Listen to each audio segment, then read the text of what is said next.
Ассалаумағалейкум, құрметті достар. Бүгін біз Ұлытау облысы Жаңаарқа ауданында Едіге шаруа қожалығына келдік, Ақбас палатасының мүшесі.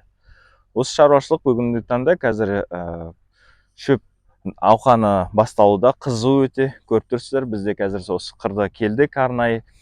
Нормалмен айналысып отқандарыңызда қанша болды сіздердің? Вообще бұл жерде атам тұрған, атам советское время уже қойып жатқан. С того времени отец продолжал этот путь.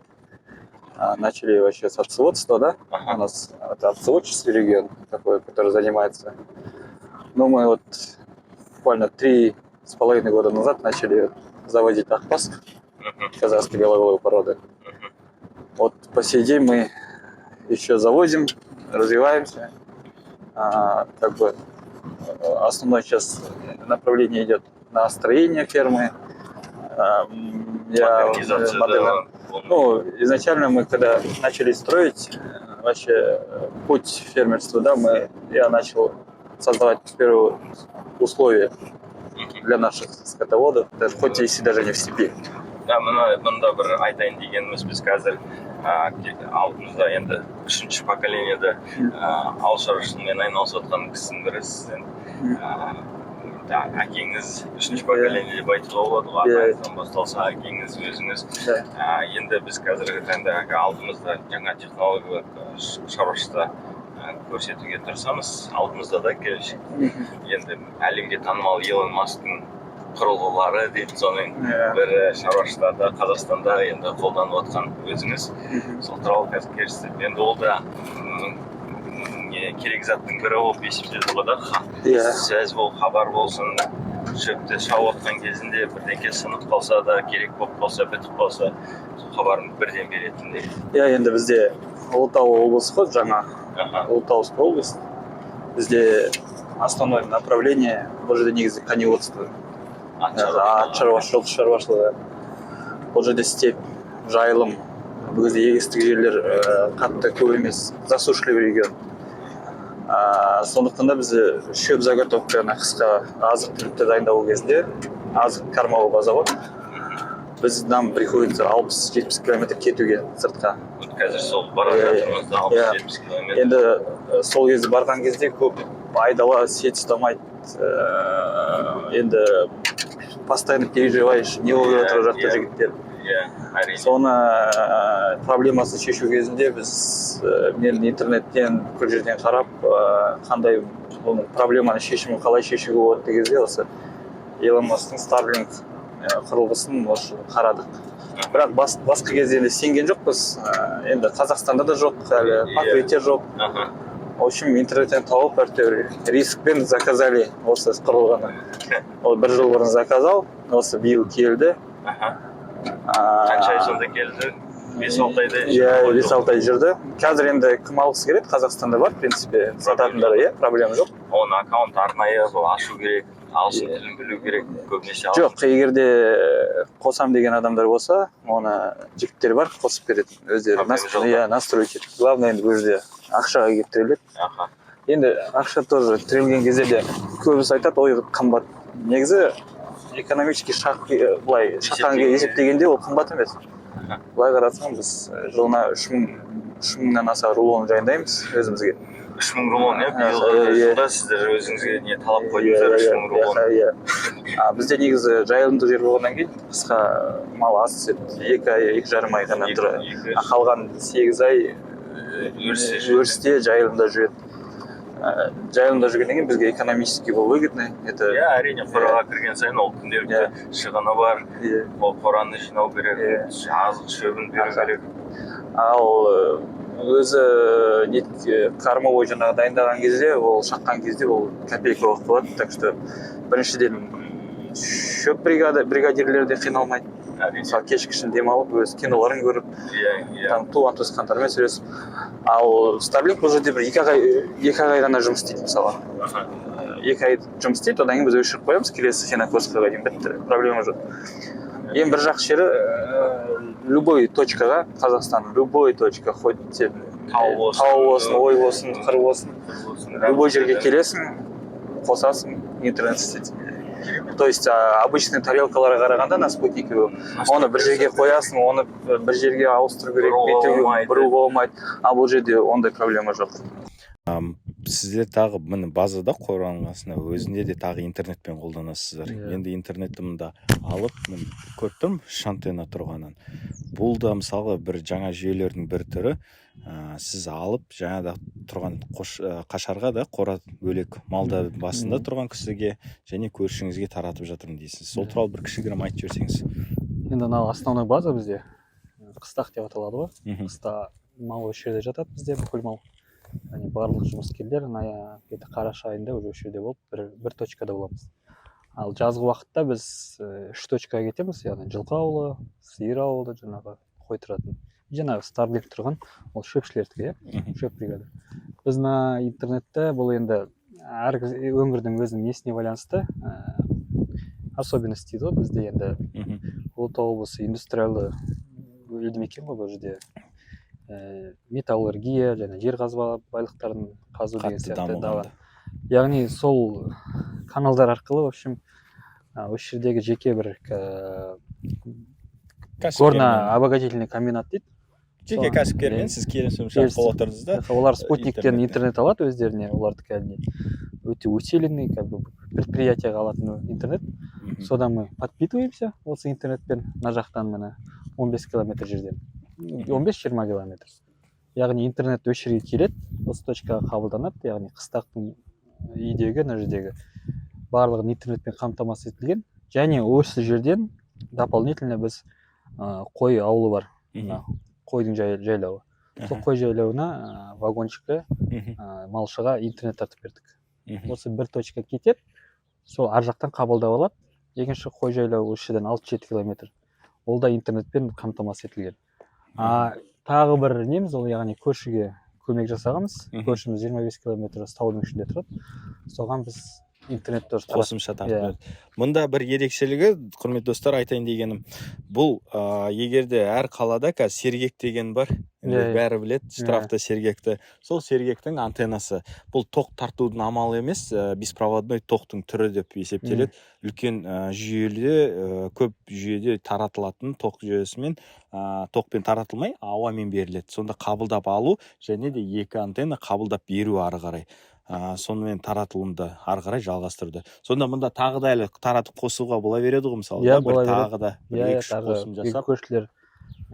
Көршілер егер интернет сұраса, мысалы, егер бір расход кетеді, соның бәрін қабылдап көмектесуге болады. Құрғақшылық аймақта, ыстық алқапты аймақта төзімділігі өте жоғары тұқым осы ақбасқа көңіл бөлдік. Ақбасты осы 3-ші жыл міне ұстап отқанымызға.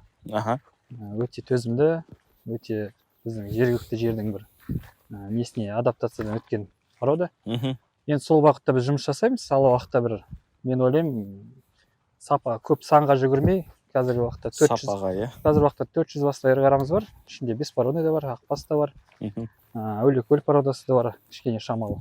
Енді сол ақбас аналығын сол 350 аналық ұстап, осы племенной осы жерде репродуктор болып, маңайдағы, мысалы, радиусы 100 километрдегі фермерлерді товарный, яғни беспородный сиырларын біздің осы асыл тұқымды бұқаларымызбен қамтамасыз етсек, біздің осы сондай жоспармен. Сондай жоспар. Ал келешекте сонда көршілерге асыл тұқымды бұқаларды қамтамасыз етіп тұр. Осы елді мекенде маңайдағы Жаңаарқа ауданының кіші және орта фермерлерінің осындай бір асыл тұқымды малдармен орталықтандыруды. Өйткені көп фермерлер бізде солтүстікке барады, басқа да өңірлерге барады. Жолмен транспортировкаға орнады. Яғни ол шығында шығады. Және де солтүстік бұқаларын өзіңіз білетіндей көп силос жеген өте. Ал біздің план бойынша осы жерге бейімделген аш шөп жеп, осы ыстықта бір адаптацияланған бұқаларды қоса салып жұмыс жасап кететін бұқалар керек. Қоса салып степке, яғни үйреніп кететін. Ал солтүстіктен әкелетін бұқаларымыз осы біздің адаптацияға көп уақыт өтеді. Сонымен көбісі уақыт құртып алады. Кейде мынандай ситуацияларда болады, ыстыққа шыдамай мына жақтың. Яғни потеря. Әр жердің кішкене жергілікті нелері бар ғой. Өзінің ақаулары бейімделген. Соған байланысты осы жерде міне бұл сіздер міне қазір қатты стройкаға кірісіп жатсыздар, көріп отырмыз алдымызда. Енді келешекте үлкен қоралар да салынып жатыр.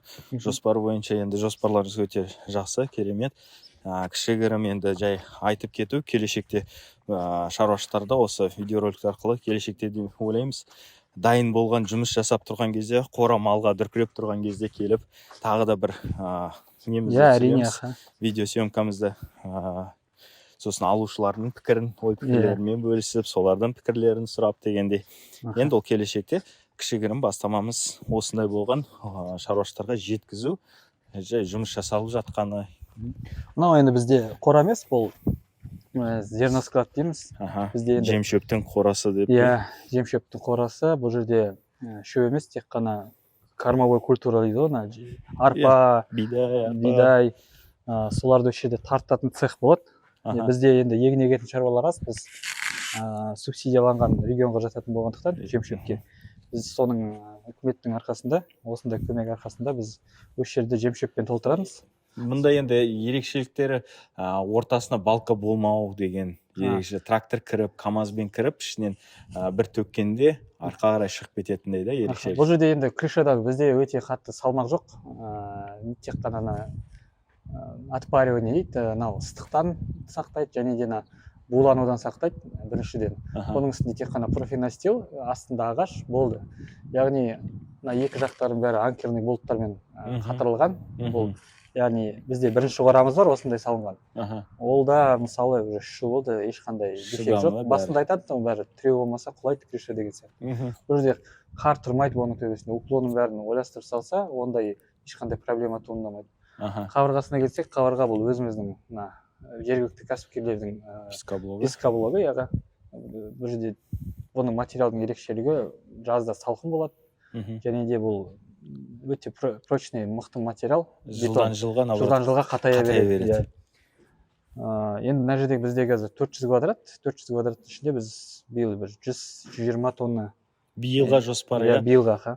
Қазір мына жерде стяжкалайды полностью, бетон құяды, ішіне погрузчик кіріп, жемдерді вообще кіргізеді, КамАЗбен төгіп. Содан кейін мына жерге біз көрсеңіз электролиния тарттық. Негізі ескі электролиния болған бізде желісі. Оны біз қуаты, несі, өзі жылда амортизация, содан кейін біз жаңа электролиния тарттық 3 километр. Потеря электроэнергии деген сондай көп заттар болған. Көп нәрсе жұмыс істей алмаймыз, сондықтан да новыйдан тарттық. Енді осы жерге дробилкаға ток болатын болады. Ол біздің трансформатордың мощності 40 киловатт. Мен бірден түсініп көріп тұрмын, мысалға сразу биіктігін жасағаны, сол ортасында балка жоқ, ештеңке жоқ. Ол келешекте КамАЗ-тігінен бір шахман дейді, КамАЗдар кіріп, ештеңкеге кептелмейді, аударып, тоқтамай шығып кететін. Өйткені біз осыға дейін кебек алып жүрдік, оның килограммы да 85-90 теңге. Ал арпаны күзгі уақытта сатып алсаң, енді біздің регионда 60 теңгеге табамыз. Яғни арпаның да құнарлылығы да мощный, кебекке қарағанда, бізге көп шөпке экономда. Әрине. Кормовой рационды өзгертіп, сондаймен алмастырып жұмыс жасағымыз келіп отыр. Мұнда енді кішігірім бөліскен, өйткені бәрі біркелкі осы технология бойынша салынған қоралар деп есептеуге болады. Мынаның ені қораның қанша? Ені 12, ұзындығы 35 метр ұзындығы. Тамаша, керемет.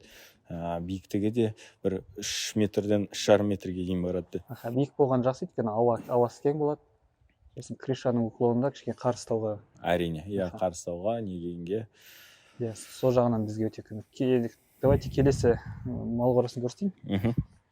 Қазір енді стройка жүріп жатыр бізде жігіттер.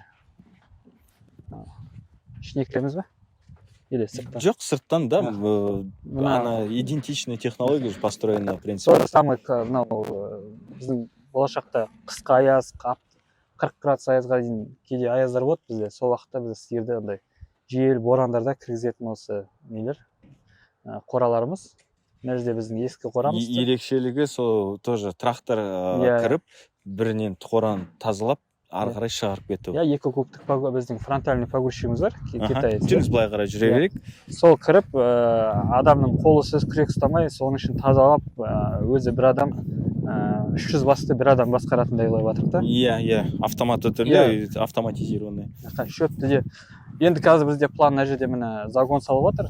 Оның ішіне біз автопоилкалар қоямыз.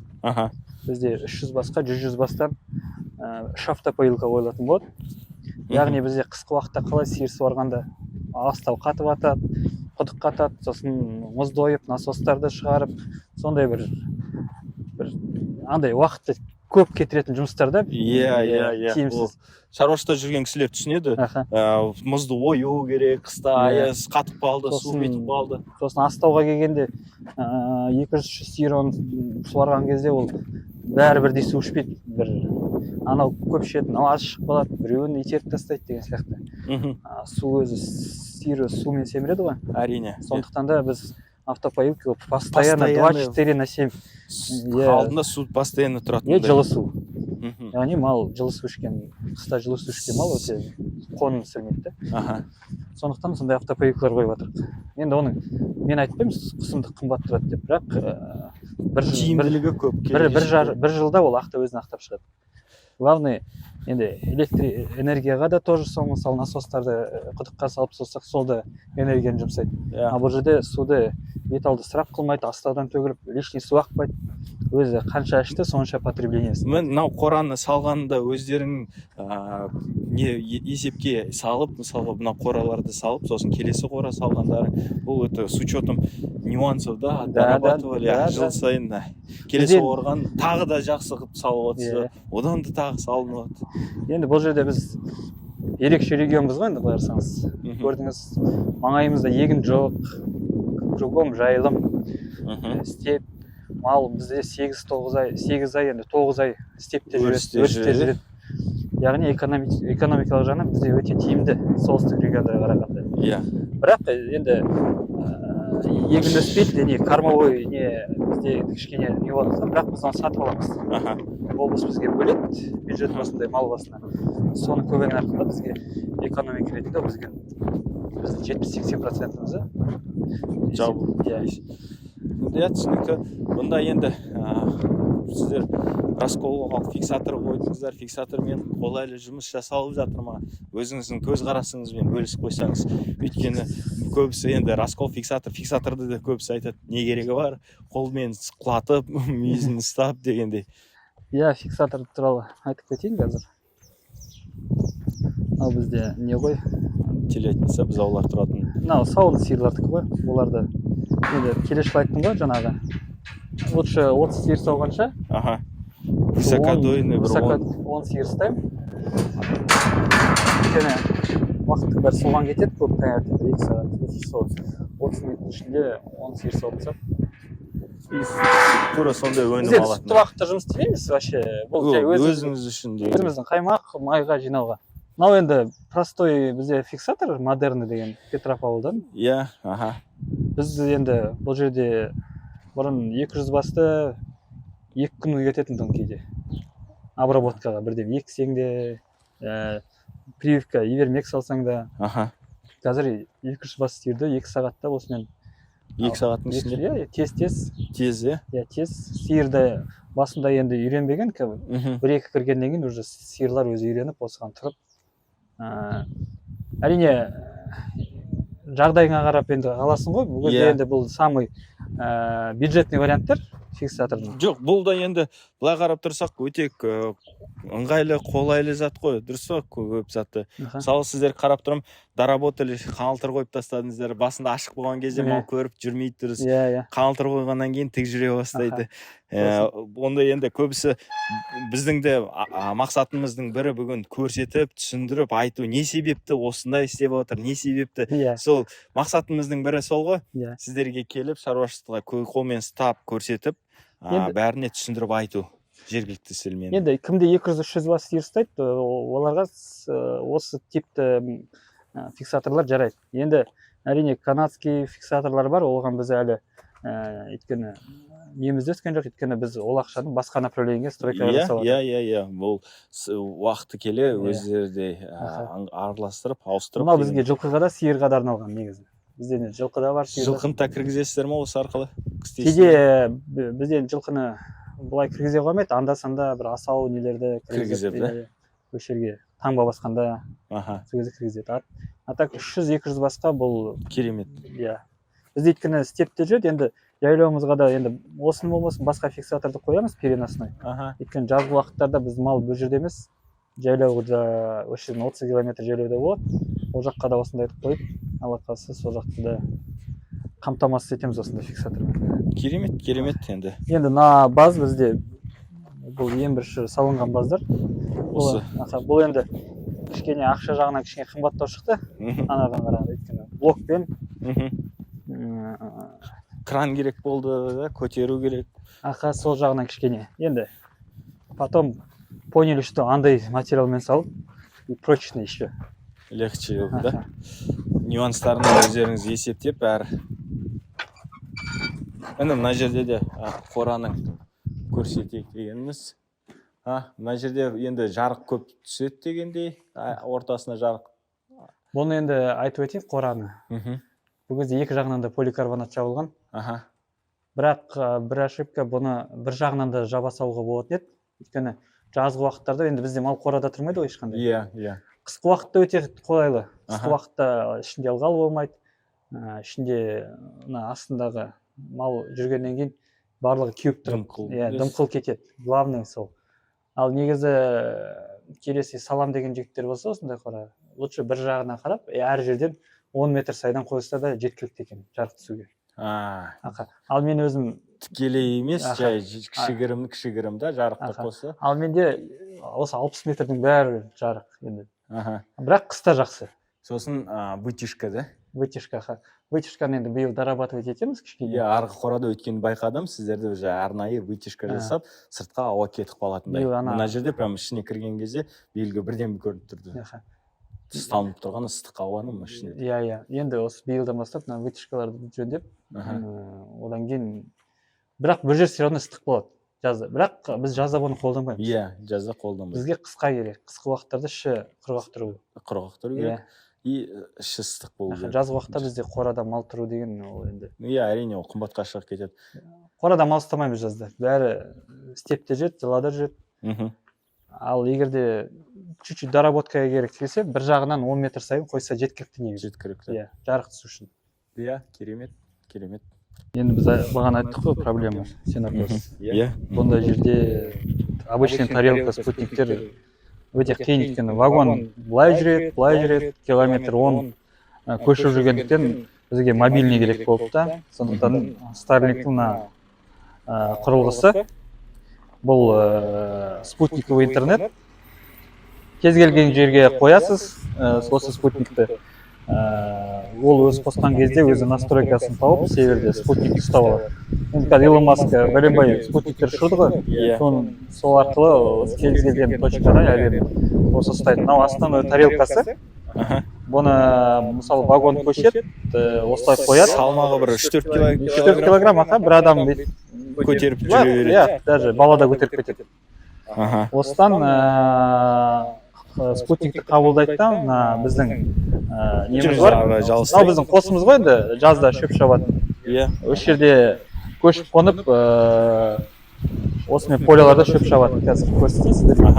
Енді жаңағы құрылғыдан келеді да, бұл құрылғының бір өте бір жақсы несі, көп құрал жабдық жоқ та. Ана көр интернетте көресіз ғой, модем, қосымша, анау резервуар, адам ми ашып кетеді да. Бұл жерде бір жақсы жері одним решением да, жаңағы тарелка, содан келеді, кабель келеді мынау. Осы тоққа тығылады, болды. Құрылғыға кіргізді и тоққа қосылды, болды. Осы ғана. Осы мынау роутер. И Wi-Fi да осы береді. Осы береді. Роутер да, барлығы. Осы береді. Қосасыз, бір 5 минуттың ішінде сигналды қабылдайды. Сосын қаладағыдай интернетпен қолдана бересіз. Қосымша ештеме аса ештеңе жоқ. Міне тоқпен қосу, жалғау деген тоқтың несі біреу дұрыс келмесе, сәйкес келмесе, онда ештеме жоқ. Тоқ астында да интерфейсы өте әдемі көргенде. Лишний андай футуристический дейді ғой. Минимализм. Міне солнечный панель, неге қосамыз? Тоққа. Бізге қосқаны кезде қатты көп не керек жоқ, интернет болғаннан кейін телевизор да керек жоқ. Көбісі отау тебе қосып атады, ол керек жоқ интернет болғаннан кейін. Мынау біздің холодильник. Енді мына жерде интернетті сіз бұл основном морозильник ретінде, морозильный бұл холодильник. Мында сіздер екі аккумулятор. Бұл енді қазір бүкіл барлық фермерлерде қолданыста бар, как бы там қатты бір жаңалық емес. жаңалық емес, 4 аккумулятор, инвертор, 3 киловаттық, вагонның оң жақ бөлігінде 280 ваттық панель. Осыған әкеп инвертор көрсетіп тұр, қазірде тоқ келіп тұрғаны. Күн шықпай қалған кезде қанша уақыты бұл енді жаңбырлы 1,5 күнге жетеді. 1,5 күн запасы бар. Өйткені бұл жерде айтып тұрмын ғой, нагрузка жоқ. Мынау электроэнергияны аз потреблять етеді роутер. Бұл кезде бізде морозильник қана. Морозильник тоже энергия этот сберегающий, қатты көп қуат керек емес. Бұл жерге енді басқа одан басқа тек телефон болды, басқа бұл жерге электрический плита ештеңе қоспайды, бұл жерде тамақты газға істейді. Газға да? Газ 15 күнге бір ауыстырамыз. Жігіттер мұнда отырып жатып, кітап оқитын, электронды интернетке кіріп, планшетпен керек заттарын. Каждый біздің немізде осындай планшеттер бар. Өздері кино көріп, өздері осы жерде әлем бүкіл жермен сөйлесіп, интернетпен ақпарат бар, кім не бітіп отқанын алдын ала сізге осы өрістен звондап, связь болмаса да сізге звондап. Ал енді интернет жағын көрсетіп жіберсек, қазір мен өз телефонымнан подключение Wi-Fi жасап көрем. Ал, міне керек болса. Интернет 200 мегабайт, 200 мегабайт секунды, елки мынандай, біз Астанада армандаймыз сол жағасында. Ал керек болса. 219 скорость интернета. Ал керек болса, ё-моё. Ал енді не бойынша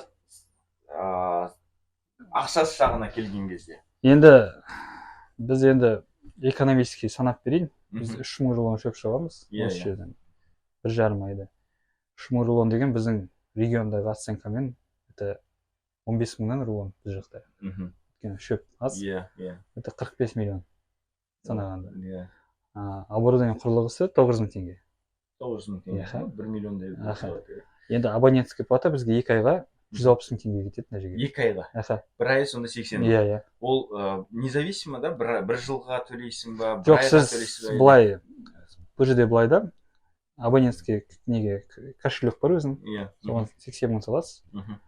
Бір ай бітіп тұрған кезде тағы 80 мың саласыз. Одан кейін егер сізге интернет керек жоқ болған жағдайда сіз төлемейсіз, ол блокировкада тұрады.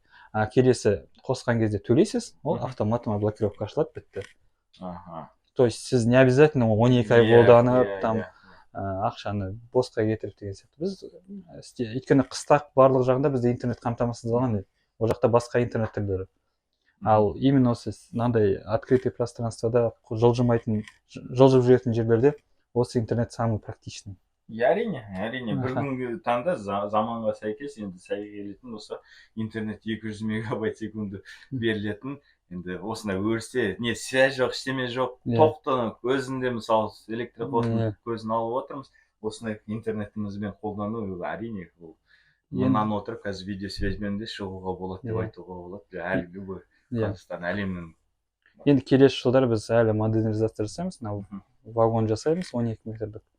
Мына жағында банясымен, мына жағында спальнигі, мына жағында столовыймен сөйтіп жуынып, банясына түсіп. Өзіңіз айтқандай қолайлы жағдай барлығына жасау. Барлығына енді жизненный өмірлік стилі болғандықтан енді қиналып емес жұмыс жасау, қол өзіне ыңғайлы болса, неғұрлым бәрі өзіне жақсы болса. Адамның өз жан дүниесіне де өте приятный да. Енді қазір обратный енді не ғой, наны көрді елдер, маңайдағы шаруалар. Уже сұрастырып біліп, енді қазір сұрастырып жатыр, енді қазір қымбат деген мәселе туындап тұр бастарында көбісін. Түсіндірген кезде ол сенің 1% нең ғана жаңағы. Жаңа сіз примерно расчет жасаңыз, 45 миллионнан 1% алынған кезде шығыны. Мысалы бір 30-40 рулон сатып жерде, осыны ал, зато сен бұны сен жылда 1 миллион төлемейсің ба, жылда 150 мың төлейсің уже, бір сатып алған. Одан кейін уже қолдана бересің.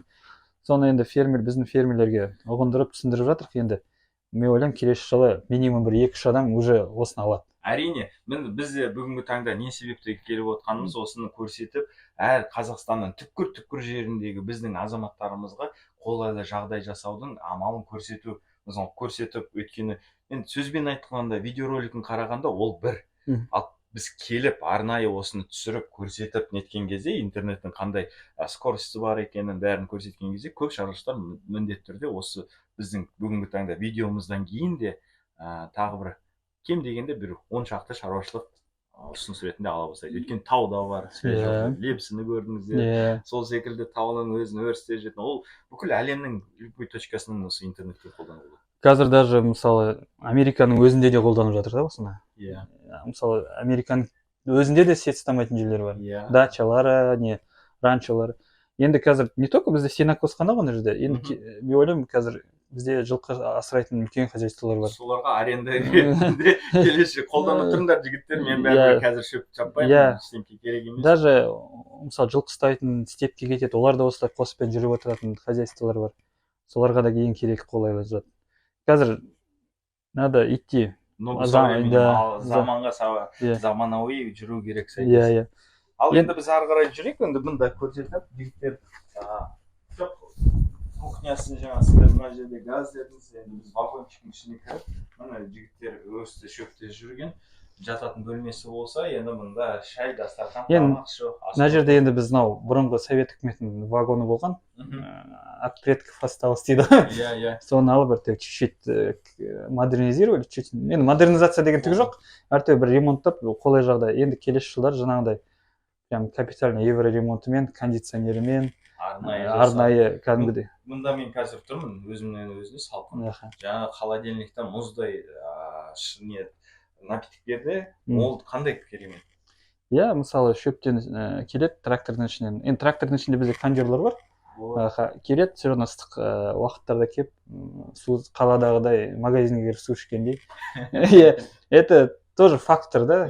Адам механизаторлар шаршамайды, кішкене өзін қолайлы жұмыс істейді дегенде, одан аман желаниемен жасап, неғұрлым рулонды көбейтіп. Сізде жоспарыңыз басында қандай 3000 бас болса, 3000 рулон жасау болса, қазір мысалы осына қолайлы жағдай болғанның 4000-ға дейін жеткізіп қалар енді. Бізде енді Ұлытау ауданы, мысалы облыс Жаңарқа ауданының көп жерлерінде мысалы осындай алқаптар көп та, игерілмей жатқан. Шөп бар кейбір жерлерде, адам аяғы баспаған жерлерде біз осылай шауып, жаңағындай үлкен объемды тасып, тоже жұмысты тез чем меньше затрат жасап, жаңағындай айналысып жатырық та енді. Оны да әрі қарай даже, может, в будущем жылдан жылға бүйтіп нете береміз. Дамыта береміз әрі қарай. Бірінші танысып қойық, есімім Бақтияр болады. Алмаз болады. Қуаныштымын, Алмаз. Енді жаңа біз деген интернет жайлы көрсеттік, айтылып отыр. Енді Қазақстанда тарау ғой, кең тарау, бәріне таратып, айту, шаруашылықтарға көрсету. Жаңа ертең сіздерде бірдеңкен бастаған секілді, басқа шаруашылықтардың бастағандарын біз бәрін көрсету.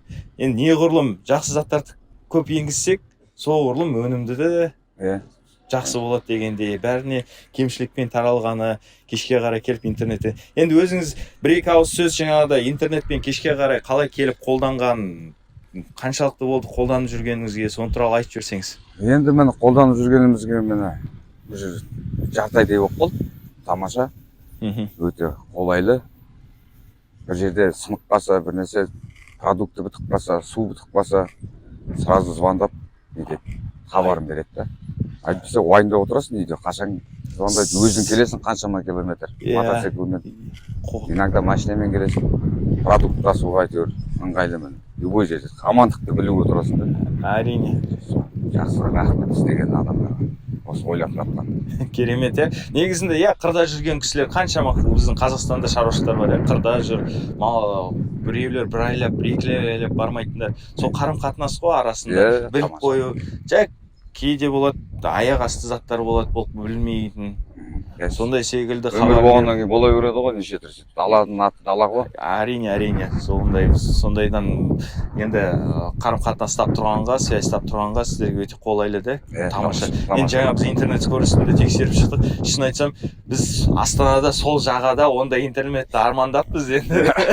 Аллаға шүкір, орталық Қазақстанда жүріп. Иә, мен Ұлытауда Жаңаарқа ауданында біз жүріп, осында тұрып, осындай интернеттің скоростьін көрсетіп отырмыз. Енді тағы да жаңа вагончикті жоспарлы айтып отыр, жаңа өзіңіз негізінде енді қырда жұмыс жасап отқаннан кейін қандай да ұсыныстарыңыз, жаңа бөлісіп айту деген ұсыныстарыңыз бар ма? Енді ұсыныс болғанда енді бәріне ол жетсін осындай жағдай, бәріне. Аумин. Тамаша, любой жерде, любой вагончик передвижной, солнечный панельді құрып қойдық міне. Жұмыс көрсетейік мұнда, иә? Солнечный передвижной. Өздеріңіз құрдыңыздар ғой да, бәрін жасап? Өзіміз құрдық. Бәрін ремонттап, екі тапшаның ішінде. Енді Алла қаласа кондиционер болып қойсам. Келешекке, тағы да салқындатып. Соны қойсам. Ол да тамаша осылай передвижной шөгін шауып, қай жерде жүре бересің. Көшпенді болып, нағыз қазақтың көшпенділері дейсіз ғой. Не ғой? Новый форматта да, цифрлық көшпенділер дегендей. Осы тамаша сол. Не дейін, бәріне сондай жұғысты болсын осындай жағдай. Жайлап Қазақстанымыз дами берсін. Аумин. Ал, құрметті оқырмандар, көрермендер, біздің енді бүгінгі бір күндік кішігірім болса да үлкен өріске де бардық, Starlink интернетінде көрсеттік, жаңағы осы жерде тұрған интернетте де көрсеттік, соның бәрін аяқта кете енді сіздерге осы көп рахметімді айтқым келеді. Көп рахмет, қолдарыңыз дерт көрмесін, еңбектерін жалғай берсін, алға қойған мақсаттарыңызға жете беріңіздер. Енді барлықты оқырмандарымыздан, палата мүшелерінен сіздерге көп рахмет. Рахмет, келсеңіздер. Иә, әрқашан есігіміз ашық фермамызға. Біз закрытый, жабық түрде жұмыс істемейміз, әрқашан ашықпыз. Бізде біреуден үйренеміз, бізде әлі үйренетін зат көп. Бізден де біреу үйренгісі келеді, бізде біреуден үйренгіміз келеді. Сол үшін бұл обмен опытым, ол всегда әрқашан болу керек. Әрине. Тем более қазір фермаға жастар көп келіп жатыр ғой біз сияқты. Біз енді 4-е поколение. Что-то хотим сделать. Келесі поколение жаңа бірден енгізгісі келеді. Сондықтан да әрқашан келіп, қарап, пікір алмасам десеңіздер, Ақбас палатасы болсын, басқа да болса Ақбас палатасы мүшелері болсын, Ақбас емес, басқа да малыста малмен айналысып жүрген бүкіл Қазақстанның әрқашан дайынбыз. Рахмет келгендеріңізге. Келгендеріңіз бізге өте новый дух, вдохновение береді. Что к нами кто-то интересуется, бірдеме істеп жатыр. Әрине, енді біз де сол тырысамыз. Бүкіл осы біздің бірінші былай алғанда кішігірім сюжетіміз, бір ұзақ уақыттық алғанымыз, бір күндік, енді оның да жалғасы болады деп сенеміз. Келешекте әр Қазақстаннан түкпір жерінен осындай алмасу, енді мүмкін кейбір шаруашылықтарға бару оңай емес шығар дегендей, батыстан келу, шығыстан келу, бірақ осы видео арқылы біз әркімге барып шаруашылықтарға өзін енгізген жаңалықтарын, жақсы жақтарын осылай барып көрсетуге тырысамыз. Көп рахмет, сіздеріңізге сәттілік. Рахмет.